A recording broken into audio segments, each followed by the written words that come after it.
Hi students, welcome to Vanadaris YouTube channel. Intelek. So இன்னைக்கு ரொம்ப ஒரு முக்கியமான ஒரு மோஸ்ட் இம்பார்ட்டன்ட் வீடியோ பார்க்க போறோம். அது என்ன அப்படின்னு பாத்தீங்கன்னா, ஆர்ஆர்பி குரூப் டி எக்ஸாம் வந்து பாத்தீங்கன்னா நவம்பர் 17 அப்படின்ற மாதிரி டேட்டே ரீசெண்டா தான் வந்திருந்தது. அதுக்கப்புறம் வந்து பாத்தீங்கன்னா இப்போ வந்து அந்த நவம்பர் 17 நடக்கவிருந்த அந்த குரூப் டி எக்ஸாம் தள்ளி போகும் அப்படின்ட்டு ஒரு தகவல் பரவிட்டு இருக்கு. கிட்டத்தட்ட இது வந்து நம்ம ஒரு உண்மை அப்படின்ற மாதிரி எடுத்துக்கலாம். ஓகேவா?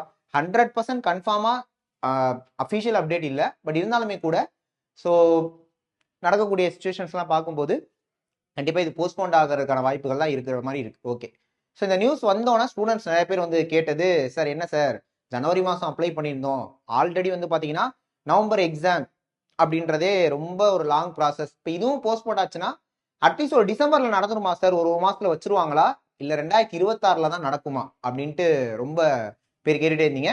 அதனால ஒரு கிளாரிஃபிகேஷன் கொடுத்துடலாம் அப்படின்னு தான் இந்த வீடியோ. ஓகே, ஸோ இதே மாதிரி முக்கியமான அப்டேட்ஸ்லாம் உடனுக்குடன் தெரிஞ்சுக்கணும், சேனலை சப்ஸ்கிரைப் பண்ணிட்டு பாருங்க, வீடியோ லைக் பண்ணுங்க, கமெண்ட் பண்ணுறதுக்கு ஷேர் பண்ணுங்க. ஸோ என்னங்கிறத பார்த்துடலாம். ஓகே, அதாவது இந்த டவுட்ஸ் கேட்கறவங்க எல்லாருமே வந்து பாத்தீங்கன்னா ரயில்வேக்கு புதுசா எக்ஸாம் எழுத வந்தவங்க நினைக்கிறேன். ரொம்ப வருஷமா எழுதிட்டு இருக்கவங்களுக்குலாம் இப்போதைக்கு ரயில்வே நடத்துற ப்ராசஸே வந்து பாத்தீங்கன்னா ஃபாஸ்ட் ப்ராசஸ். ஏன்னா ரொம்ப முன்னாடி ஒரு 2015-16 அந்த 2018-19 அந்த டைம்ல ரயில்வே படிக்க ஆரம்பிச்சவங்க எல்லாருமே ரொம்ப நாள் ஒரு எக்ஸாமுக்கு வெயிட் பண்ணுவாங்க. அந்த மாதிரி தான் இருக்கும். ஓகேவா? அந்த 2019 வந்த குரூப் டி ஆகட்டும், என்டிபிசி ஆகட்டும், எல்லாமே ஒரு மாதிரி 2021-22 தான் எக்ஸாமே நடந்துச்சு. அப்படின்றப்ப நடுவில் கோவிட் ரீசனா இருந்தாலுமே அப்போதைக்கு ப்ராசஸே அந்த மாதிரி தான் இருக்கும். பட் இப்போ வந்து பாத்தீங்கன்னா இயர்லி ஒன்ஸ் எல்லா நோட்டிஃபிகேஷன் வந்துட்டு இருக்க ஒரு டைம்ல இந்த குரூப் டி வந்து பாத்தீங்கன்னா ஜனவரியில வந்தது, இப்போ வரைக்கும் இழுத்துட்டு இருக்கு. இப்போ என்ன சார் பண்ணலாம் அப்படின்னா, டிசம்பர்ல எக்ஸாம் வர்றதுக்கு ஒரு 50% சான்ஸ் இருக்கு. ஓகேவா? போஸ்ட்போன் ஆச்சுன்னா டிசம்பர்ல எக்ஸாம் நடக்கிறதுக்கு ஒரு 50% சான்ஸ் இருக்கு. அதை விட்டோம்னா கண்டிப்பா 2026 பார்க்கும்போது ஒரு ஜனவரி பிப்ரவரிக்குள்ள மேக்ஸிமம் ஸ்டார்ட் பண்ணிடுவாங்க. ஓகேவா? எப்படி பார்த்தாலும் இந்த நவம்பர்ல போஸ்ட்போன் ஆச்சுன்னா ஒரு டிசம்பர் ஜனவரி, அதை தாண்டி ரொம்ப டைம்லாம் எடுத்து போஸ்ட்போன் ஆகாது. ஓகேவா? ஏன் அப்படின்னா இப்போ நம்ம ஒரு எஸ்எஸ்சி எக்ஸாமே எடுத்துக்கிட்டோம் அப்படின்னா சிஜில வந்து பாத்தீங்கன்னா ஸ்டார்டிங்ல ஒரு மாதிரி டேட் கொடுத்துருந்தாங்க. ஓகேவா?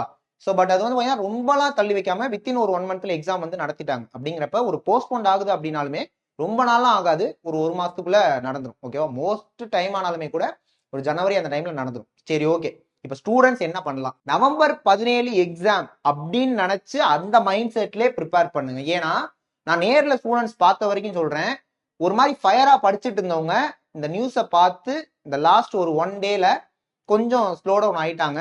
அதனாலதான் சொல்றேன், நீங்க வந்து பாத்தீங்கன்னா உங்களோட ப்ரிப்பரேஷன் ஸ்லோ பண்ணிடாதீங்க. நம்மளுமே கூட அந்த ஆர்ஆர்பி குரூப் டிக்கு பிரத்யேகமா கடைசி கட்ட ரிவிஷன், லாஸ்ட் மினிட் ரிவிஷன் சொல்லி கொண்டு போயிட்டு இருந்தோம். அதுல எந்த வித சேஞ்சும் இல்லை, அது அப்படியே கண்டினியூ ஆகும். ஓகேவா? அதனால நம்ம சைடு நம்ம பண்ற ஒர்க்கை பண்ணிட்டே தான் இருக்க போறோம். நீங்களும் அந்த மாதிரி ஆர்ஆர்பி குரூப் டிக்கு லாஸ்ட் மினிட்ல என்ன படிக்கணுமோ அதை படிச்சுக்கிட்டே இருங்கப்பா. ஓகே, ஸோ கொஞ்ச நாள் கழிச்சு எக்ஸாம் நடந்தது அப்படின்னா நம்ம படிக்கிறதுக்கான டைம்னு நான் சொல்ல மாட்டேன், ரிவிஷன் பண்றதுக்கான டைம் கொஞ்சம் அதிகமா கிடைக்குது அப்படின்னு நினைச்சுக்கலாம். ஏன்னா ஆல்ரெடியே நம்ம வந்து இப்போ ரிவிஷன் டைம்ல தான் நிக்கிறோம். அப்படிங்கிறப்ப அந்த ரிவிஷன் பண்றதுக்கான டைம் கொஞ்சம் எக்ஸ்ட்ரா கிடைச்சிருக்கு. ஒரு 15-20 டெஸ்ட் போடலான்னு பிளான் பண்ணி வச்சிருந்தவங்க இன்னும் ஒரு 5 டெஸ்ட் எக்ஸ்ட்ரா போட்டு பார்க்கலாம். ஓகே, ஸோ அந்த மைண்ட் செட்ல இருங்க. ரொம்ப தள்ளி போகும், ஒரு 5-6 மாசம் இன்னும் ஆகும் அப்படின்லாம் நினைச்சு ஒரு மாதிரி அப்படியே அசால்ட்டா இருக்காதீங்க. உடனே வச்சிருவாங்க எக்ஸாம். ஓகே, ஸோ ஒரு இஷ்யூ அதனாலதான் போஸ்ட்போன் ஆகுதுங்கிற மாதிரி சொல்றாங்க. இஷ்யூவை சால்வ் பண்ணிட்டாங்கன்னா டக்குன்னு எக்ஸாம் வச்சிருவாங்க. ஓகே, இருந்தாலும் 100% கண்டிப்பா போஸ்ட்போன் ஆகுமா அப்படிங்கிறதும் கேள்விக்குறி தான். அதனால வெயிட் பண்ணுவோம், படிங்க, படிக்கிறத நீங்க இது பண்ணாதீங்க. எக்ஸாம் எப்போ வச்சாலும் எழுதலாம் அப்படிங்கிற மைண்ட் செட்ல இருங்க. ஓகேவா? ஸோ நம்ம சைடு நம்ம கொடுக்க போற ரிவிஷன் எல்லாமே நல்லபடியா வந்துட்டே இருக்கும். Already number system, HCF LCM இந்த ரெண்டும் வந்து ரிவிஷன் பண்ணி முடிச்சிருக்கோம். அப்கமிங் டாபிக்ஸ் எல்லாமே வீடியோஸ் எடுத்துட்டே இருக்கும், ஒன்னொன்னா உங்களுக்கு யூடியூப்ல வந்துட்டே இருக்கும். ஓகேவா? ஸோ தொடர்ந்து நம்ம சேனல்ல போற வீடியோஸ் எல்லாமே பாருங்க. ஆர்ஆர்பி குரூப் டி ரொம்ப தள்ளி போகாது, கூடிய விரைவில் நடந்துரும். மேக்ஸிமம் டிசம்பர், அப்படி இல்லைன்னா ஒரு ஜனவரி பிப்ரவரிக்குள்ள எக்ஸாம் வந்து வச்சிருவாங்க. ஓகேவா? அதனால தொடர்ந்து படிங்க, கண்டிப்பா ஆர்ஆர்பி குரூப் டி நம்ம கிளியர் பண்ணுவோம். இப்பயும் சொல்றேன், எக்ஸாமை கிளியர் பண்றதுக்கு என்ன பண்ணணும் அதை மட்டும் யோசிங்க.